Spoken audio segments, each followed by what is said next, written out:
പാലക്കാട് തൃത്താലയിൽ അധ്യാപിക ആത്മഹത്യ ചെയ്തു. പിന്നീട് മകളും ആത്മഹത്യയ്ക്ക് ശ്രമിച്ചു. കൂടുതൽ വിവരങ്ങൾ പാലക്കാട് നിന്ന് ആഷിഖ് റഹ്മാൻ നൽകും. ആഷിഖ്, അതിദാരുണമായ സംഭവമാണ്. എന്താണ് ഇതിന് പിന്നിലെ കാരണം? ഈ ആത്മഹത്യയ്ക്ക് ശ്രമിച്ച മകളുടെ ആരോഗ്യനില അതിപ്പോൾ എങ്ങനെയാണ് ആഷിഖ്?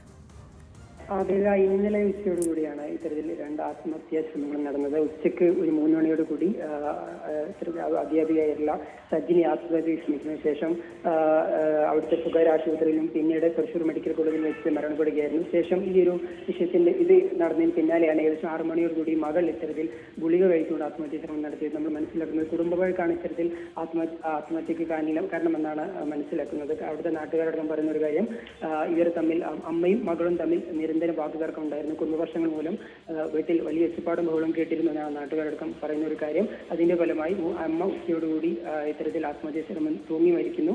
ശേഷം അമ്മ ആശുപത്രിയിലെത്തി മരണം നടന്നെന്ന് ഉറപ്പായതിനു ശേഷം മകളും ഈ ഒരു വിഷമത്താൽ ആത്മഹത്യ ചെയ്തെന്നാണ് മനസ്സിലാക്കുന്നത്. കുടുംബവർഷം തീർത്തും കുടുംബവർഷമാണെന്നാണ് ഇപ്പോൾ പോലീസ് നൽകുന്ന ഒരു പ്രാഥമിക നിഗമനം. കാരണം മറ്റ് വിഷയങ്ങളൊന്നും നിലവിൽ പറയപ്പെടുന്നില്ല. എന്തായാലും അമ്മയുടെ മൃതദേഹം ഇപ്പോൾ തൃശൂർ മെഡിക്കൽ കോളേജിലാണ്. മകളുടെ ആരോഗ്യനില ഇപ്പോൾ തൃപ്തികരമാണെന്നാണ് മനസ്സിലാക്കുന്നത്.